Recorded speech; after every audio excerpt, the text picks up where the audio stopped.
নমস্কার বন্ধুরা, আমি সোনালিস কিচেনে আপনাদের অনেক স্বাগত। আজকে নিয়ে চলে এসেছি একটা এমন খাবার যেটা সন্ধেবেলায় স্ন্যাক্স হিসাবে আমরা সবার বাড়িতেই খেয়ে থাকি কম বেশি। আজকে আমি তৈরি করব সিঙ্গারা। চলুন দেখে নিই। প্রথমে কড়াইতে আমি তেল দিয়ে দিচ্ছি, দিয়ে আলুর পুরটা রেডি করে নেব।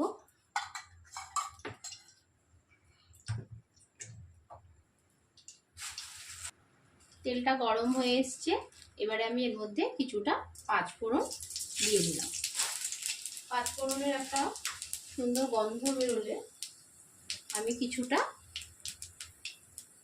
আদা গ্রেট করে রেখেছিলাম, আদা কিন্তু আমি পেস্ট করিনি বা বাটিনি, একটু গ্রেট করে রেখেছিলাম, সেটা দিয়ে দিলাম। আর দিয়ে দেবো কিছুটা জিরে গুঁড়ো,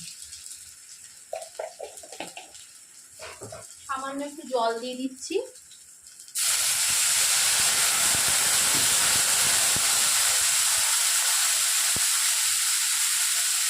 এবারে দুটো কাঁচা লঙ্কা আমি কুচি করে রেখেছিলাম দিয়ে দিলাম।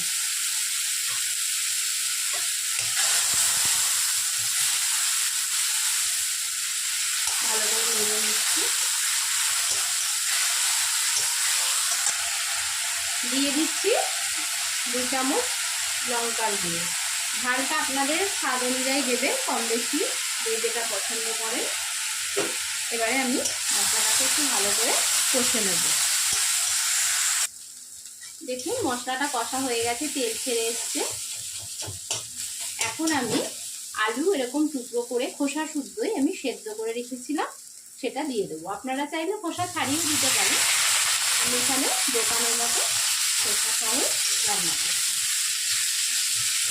এবারে এতে একে একে আমি নুন হলুদ দিয়ে দেবো, স্বাদ অনুযায়ী নুন দিয়ে দিলাম।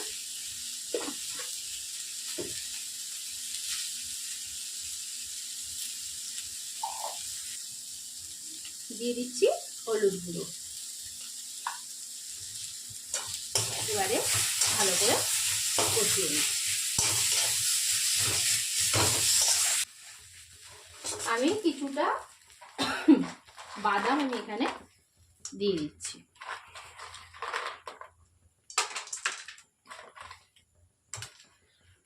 আপনারা চাইলে ঘরে কাঁচা বাদাম ভেজেও দিতে পারেন, আমি এমনি কেনা বাদামই দিলাম, ড্রাই রোস্ট করা।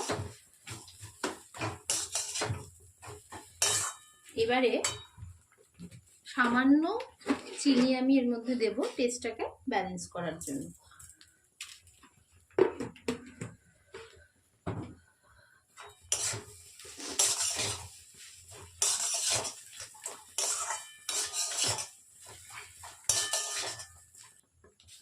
আমি আগে নুন দিয়েছিলাম, এখন খানিকটা বিট নুন আমি এর মধ্যে দিয়ে দিলাম।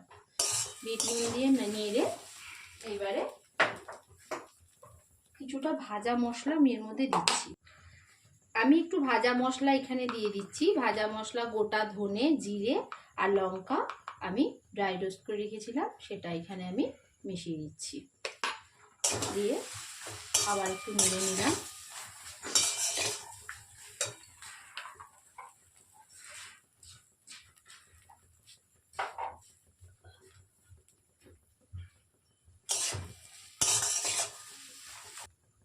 কিছুটা গরম মশলার গুঁড়ো আমি এখানে দিয়ে দিলাম। পুরটা প্রায় কমপ্লিটই হয়ে এসছে। এবারে আমি এটা নামিয়ে নেব। নামিয়ে আমি এটা কিছুক্ষণের জন্য ঠান্ডা করতে দেবো, ততক্ষণ আমি ময়দাটা মেখে নেব। এখানে আমি 300 গ্রাম মতন ময়দা নিয়ে নিয়েছি, আপনারা আপনাদের পরিমাণ মতন নিয়ে নেবেন। আমি ময়দাটা মাখার জন্য প্রথমে কিছুটা কালো জিরে এর মধ্যে দিয়ে দিচ্ছি, আর এখানে আমি কিছুটা ডালডা গরম করে রেখেছিলাম, সেটা এর মধ্যে দিয়ে দিচ্ছি। ডালডাটা কিন্তু গরম করেই দেবেন। আর দিয়ে দেব খানিকটা নুন, পরিমাণ মতো নুন আমি এখানে মিশিয়ে দিলাম। এবারে জল দেওয়ার আগে এগুলোকে ভালোভাবে মেখে নিচ্ছি একসঙ্গে।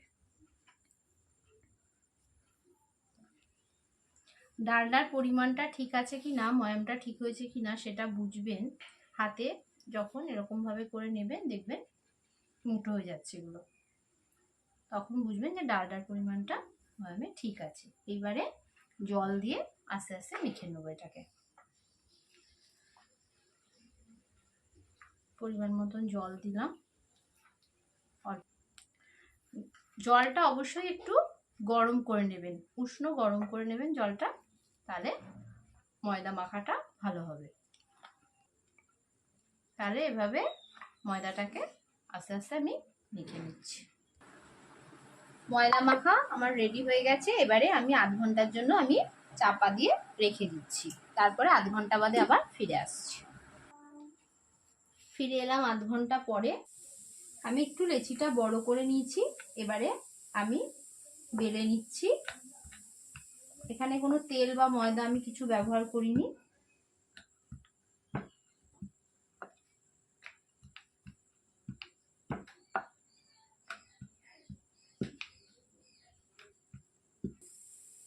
এইভাবে আমি বেলে নিলাম। এবারে মাঝখান থেকে আমি একটা ছুরির সাহায্যে কেটে নিচ্ছি।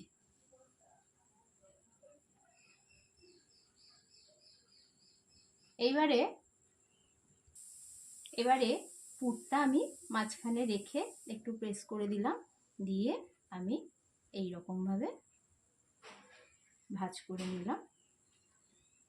এখানটায় নিচটায় সামান্য একটু জল লাগিয়ে দিলাম, যাতে এখানে ভালোভাবে আটকে যায়। এবারে আমি নিচের এখানটা একটু সামান্য জল লাগিয়ে নিচ্ছি, লাগিয়ে নিয়ে এইভাবে গড়ে নিচ্ছি।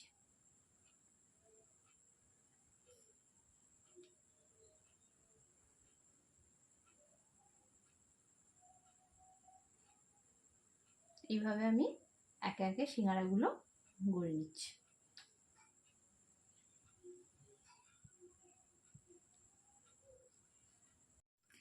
এইভাবে একে একে আমি সব সিঙ্গারাগুলো এইভাবে গড়ে নিলাম। এবারে ভেজে নেব। তেলটা গরম হয়ে গেছে, এবারে আমি সিঙ্গারাগুলো একে একে ছেড়ে দিই।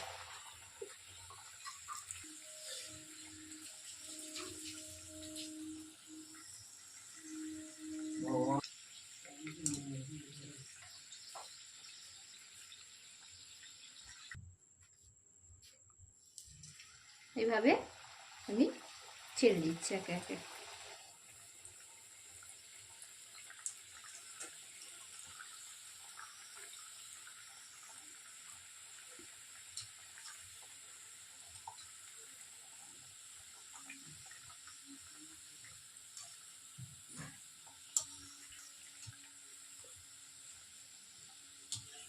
তেলটা খুব বেশি গরম করবেন না, হালকা গরমে ভাজবেন, নাহলে সঙ্গে সঙ্গে কিন্তু পুড়ে যাবে সিঙ্গারাগুলো।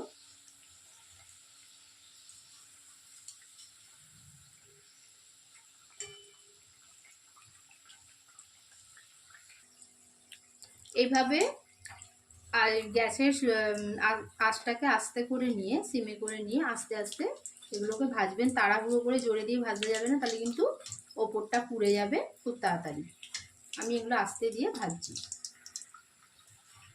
আমার সিঙ্গারা ভাজা হয়ে গেছে, এবারে আমি এগুলোকে নামিয়ে নিচ্ছি, আর একবার পরেরগুলো দিয়ে দিচ্ছি।